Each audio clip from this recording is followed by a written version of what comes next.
Welcome to Confessions of a Terrible Leader, where real leaders share the raw truth about the lessons they learned the hard way so you don't have to. Join our host, Layci Nelson, founder of Transcend Leadership Collective and former terrible leader. On this podcast, we invite you to step into the confessional and get real with the messy stories and behind-the-scenes reality of leadership. Let's get to it. Hello, friends, and welcome back to Confessions of a Terrible Leader. I'm your friendly neighborhood podcast producer, Mary Scott, here today with CEO and founder of Transcend Leadership Collective, Layci Nelson, and host of Confessions of a Terrible Leader. Layci, welcome. Thank you. Fun to be back on. We've had a little hiatus. Yes, we have. I'm excited to talk about the topic today. Oh boy. Speaking of which, so listeners and viewers, we are recording this today on Tuesday, December 16th, in the year of our Lord, 2025. And we are obviously closing in on Christmas, holidays, surviving all the concerts. All of our collective children are involved in so many different musical things. Yes. And this is the last episode we're recording for 2025, and it will actually be the first episode that we air in 2026. And the burning question is, Layci, what was your biggest mistake / misstep of 2025? Let's go. Okay. When you gave me a little tiny bit of warning that this was going to be my question today, it took me a while. I was like, what is it? What was my biggest misstep? And I'm thinking through all of my interactions with clients and, things I wish I would have done better or differently with the team, and definitely had some things that came to mind. But then it just hit me. And those moments when you're like, that's it. Like, yes. Oh my gosh, that's it. I had this clarity moment. And I'm embarrassed to say I'm still not on the other side of it. So I'm sharing it with you as it's like a current frustration. And it's nothing huge. It's a small thing that has a big impact on my mental health and just clarity and all those things. Here it is. This is going to sound ridiculous, but scrolling my phone before I go to sleep and when I wake up. I had been out of the habit. Yep. I'd been so good for a while. And then the creep just came back of like, I'm just going to check this before I go to sleep. Yeah. The phone is my alarm. So I sleep with it by my bed. Right. When my dad was sick, I used to sleep with the phone not in the bedroom. And then my dad got sick. And before he passed, I just got into this habit for a couple of years of having the phone next to me all night on. Oh, yeah. In case of emergency. Totally. And then my habits of scrolling started. I used to be disciplined and I was like, just a little bit. It's a slow creep of the bad habits. Yes. And now I am working on my discipline again, coming up with a new, I need to plug it in across the room where I can't grab it off the nightstand. Yep. Because I'm back in that horrible habit of scrolling before I go to sleep and the first thing I do when I wake up. And that is so detrimental to my well-being, to my focus. Yeah. It's like eating too much candy. In the moment it feels like, oh, this is good, but then you're going to feel horrible a little bit later. Yes. Yeah. So that is my biggest mistake. It's not huge, but the impact of it. Yeah. With all the other stressors in life. This is a stressor I actually can choose to participate in or not. Right. That's so true. And I love that you brought up something. And also, by the way, listeners and viewers, I did not know ahead of time what it was going to be. So this is fresh news to me as well. All I could say is so relatable. It's so easy to fall into it. And when I start the day with scrolling, the way I literally feel is I feel icky. Yes. I feel gross. And I know it's very easy to roll your eyes at this kind of thing. I get it. But the thing is, I think if you're being deeply honest, you can't ignore the ripple effect. And it really does. I experienced this myself. It absolutely impacts your productivity and flow of the day. I really want to protect my mornings and obviously nighttime. So I'm revealing a bit about myself here, but Layci, you've known me for a decade now, and there was a lot going on in my life at the time. It was kind of like a grade A disaster all the time. But on the regular, I'd be up until 1 a.m., 2 a.m. I had 5 Which was tiny wild kids. to me. And Yes. you were like, I was like, oh, I was up till like 2 a.m. again. And you were like, what? Yeah. How? You have 5 kids. How do you stay awake that long? Oh my gosh. It was a combination of a lot of different things. Yes. So I give myself that grace for that particular time of my life. And I'm very happy to say that I absolutely do not do that anymore. I think you're still making up for the... I am. I Yes. am. Well, I feel like something like that takes years to undo. And going back to the ripple effect, the impact of that is absolutely huge. I think about all of these platforms are designed like with the infinity scroll, like Pinterest, Facebook. Yes. It's like, who are these people? I don't Right. even know these people. Oh my gosh. I deal with enough drama of people that I know that are serious situations. Why am I like all of a sudden deep diving this Facebook or Instagram story and going back and try? Yeah. What am I doing? What am I doing? Also, Aunt Susan, I don't want to know about the latest drama. So no offense to Aunt Susans out there. I'm sure you're lovely, but Right. It's about the intentionality of protecting your energy, emotional energy, physical energy, psychological, all of those things. Yes. Yeah. I've just been giving away, paying people.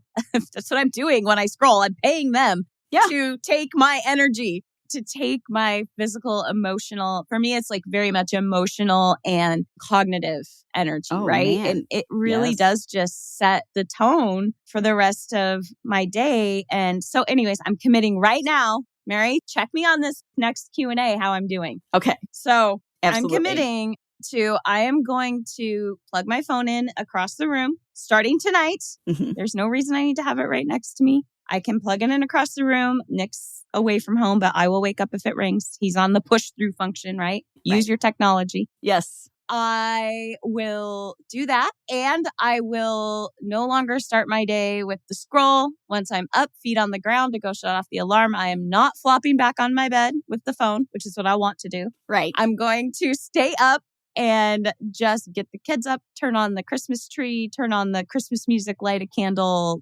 What a much better use of my first 20 minutes of my day. Right. Yes. I'm right there with you. And I have not so much been in the scrolling habit at nighttime lately, but sometimes morning. That can be a tricky one. And oh boy, yes, indeed, such a slippery slope. So you mentioned some really beautiful, simple things that you're going to do in the morning as a way of removing yourself from that temptation and moving into meaningful work activities. Beyond that, thinking about, and I'm putting you on the spot here, but after the kids go off to school, what are you going to move into?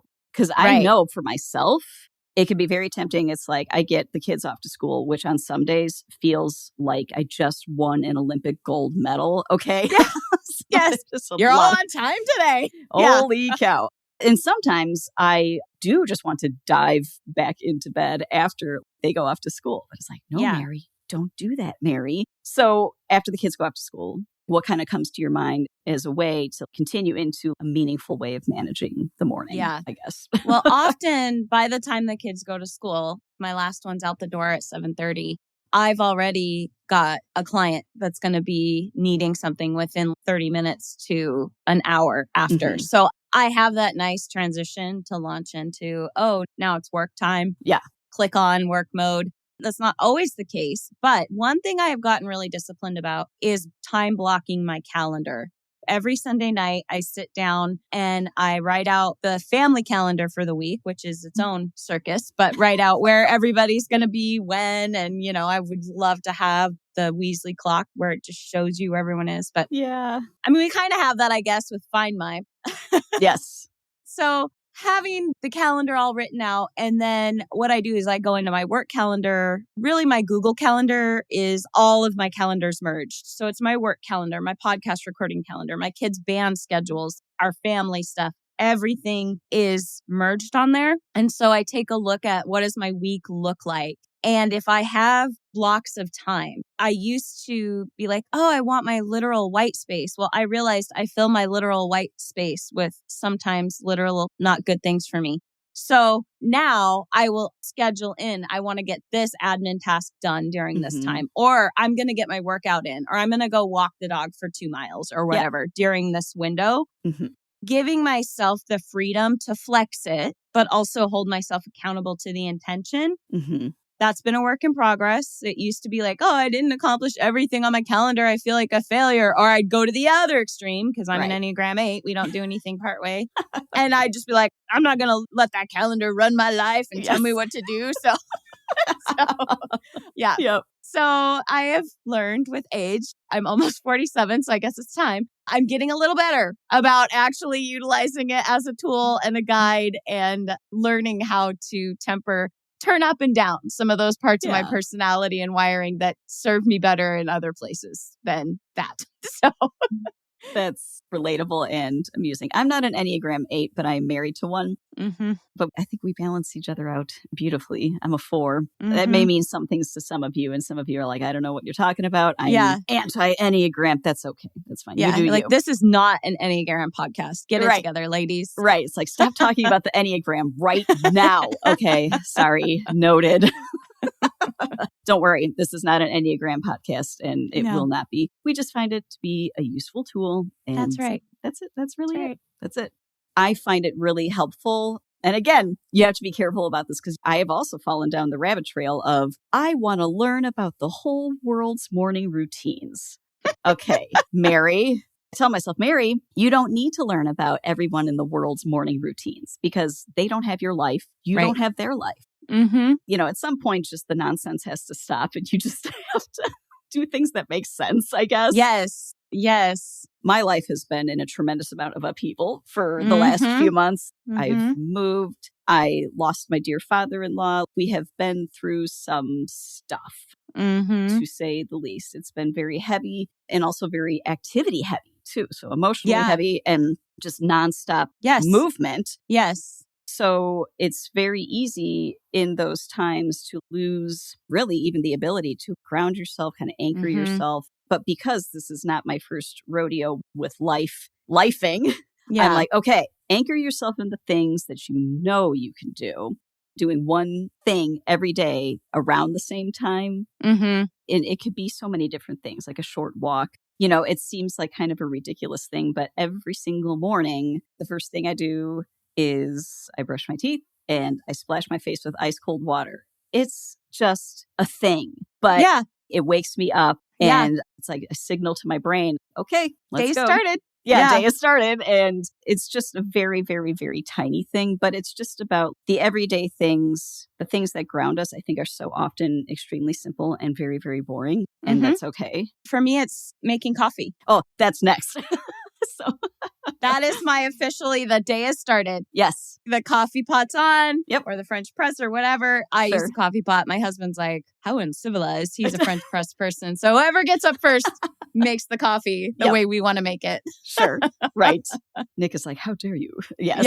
Yeah. He drinks it anyway, though, mind you. Oh, yeah. He drinks my coffee pot coffee. There you go. That's right. Take that, Nick. No, sorry. Nick is great. I love Nick. We're good. In the spirit of Confessions of a Terrible Leader, I think it's really important to understand that it can be a big mistake. It can be a small thing, but the small things can have tremendous impact. So I appreciate you sharing that. And I feel like this is something that everyone can relate to. Everyone. Yeah. And I think the reminder for me of once I think I have a tendency just quote unquote conquered, and I'm like, I'm done with that, moving on. Yes. That's when I'm in trouble, right? I stopped being vigilant about my phone use because I had gotten actually quite self-righteous about how good I had gotten about not using. And yes. Thank you, everyone. Thank you. Then the universe was like, oh, you're cute. No. Right. So how many cat videos are you going to watch? Exactly right. Exactly right. Yeah. They're dog rescue videos and geese chasing people. But yes. Oh, yes. Exactly. Wow. I do remember you telling me this before, and that is the most Layci thing ever. Geese chasing people. So like you go from weeping over a dog rescue to like geese chasing people, and you're like, that's cackling. Hilarious. Cackling yes. with geese chasing people. Yeah. Right. And You know what? I think that's also a great way to point out is this extreme juxtaposition. Like, okay, here we are weeping over a dog rescue video, and then you're like cackling over a geese chasing video. Yeah. I really don't think our brains ourselves were ever meant to handle such an influx of information on such a wide spectrum in such a short amount of time. Yes. No wonder we're all like, we have attention spans of 2 seconds. And completely discombobulated and feeling uncentered when I'm like, oh, funny goose. Oh, genocide. I mean, literally like. Literally. Yes. On top of each other. I know. So, I know. It's like, oh my gosh, how can. You just got to like, you have to put the phone down and walk away because it just becomes. We're not built for that. No. Our brains have not caught up to the technology. I don't know that they should. Yeah, I don't know. I don't think so. I just don't feel like that's how we were made to function optimally. Yeah. Doesn't feel like it. No. It feels like chaos. That's what it feels like to me is chaos. And I don't actually enjoy that feeling. No, so. It's too much. Well, here we are on the cusp of 2026. Yes. And I feel like this is a beautiful thing to share and a way to wrap up the year. And I appreciate you sharing that because it's such a simple thing, but I do think it's really important. Yeah. You've inspired me. So I'm going to. Good. Yeah. Good. And no phone shaming here. It's just, this is what we know is working or not working for ourselves. I was like, what's not working? What is something I keep saying I'm going to do something about? And I haven't. I asked myself our 2 questions that I love to ask and hate to answer. What is something you're pretending not to see? What is something that you're pretending you don't know? Ugh. And really sitting with those. Oh my gosh. You know they're good because even just now when you're asking those questions, they always make me the tiniest bit uncomfortable. Same, girl. I'm like, same. Uh-huh. Yeah. But it's great. It's so helpful. But yeah, ask yourself those 2 questions and you'll feel uncomfortable. Mm-hmm. Mm-hmm. And it's a starting point for what can I adjust? Right. And hopefully you'll come away with something from that. Absolutely. Well, Layci, I think this is a perfect way to wrap up our final episode of 2025. Wild. It was a wild year, an amazing year. Yes, it was. And we have so much ahead of us in 2026. Mm-hmm. Are there any parting words you want to share with our listeners and viewers out there? Gratitude. Yeah. I am thankful for all of you. That is what I want to share is just looking at the people that tune in and watch. And, you know, we look at our analytics all the time and it's easy to just think of them as numbers. But often Mary and I both will pause and be like, it's insane that this many people, and it's not a massive number. But I mean, if I were to walk into a room and that many people and real faces were looking back at me and curious about what we were sharing and feeling some encouragement from it, that's what I try to always remember is there is a real live person sitting behind that. And I'm thankful for every single real live person, whether it's an episode that gets 1 listen or hundreds. It's very, very encouraging and humbling. And I'm hoping that what we're doing is, I think if you keep coming back, we're making some kind of positive contribution and giving you some tools or some nuggets or even just some camaraderie and knowing like you're not alone in any of this complex thing called life that we're trying to figure out how to do and serve people well. So I'm thankful for all of you. Yeah, no, that's beautiful. And I too am grateful for all of you listeners and viewers out there. Thanks for listening. Thanks for watching. Thanks for showing up and being a part of the Confessions of a Terrible Leader community. Mm-hmm. And here's to being honest with others and ourselves and continuing the journey. So thank you so much, friends. And until next time, go manage like a leader. Thanks for listening to Confessions of a Terrible Leader. If you're feeling brave and have your own terrible leader story that you'd like to share, head over to transcendleadershipcollective.com/podcast to fill out a guest application. We'd love to hear from you. Confessions of a Terrible Leader is hosted by Layci Nelson and produced and edited by Fixation Point Productions. Music is by Leif Olson and Mary Scott from the band The Number of Months. Confessions of a Terrible Leader is a free leadership resource offered by Transcend Leadership Collective. If you are ready to refuse the limits of average leadership and join the leadership revolution, visit transcendleadershipcollective.com to check out our offerings for engaging workshops, strategic planning, and more. Thank you so much for listening. Don't forget to like, subscribe, and leave us a review. And until next time, go manage like a leader.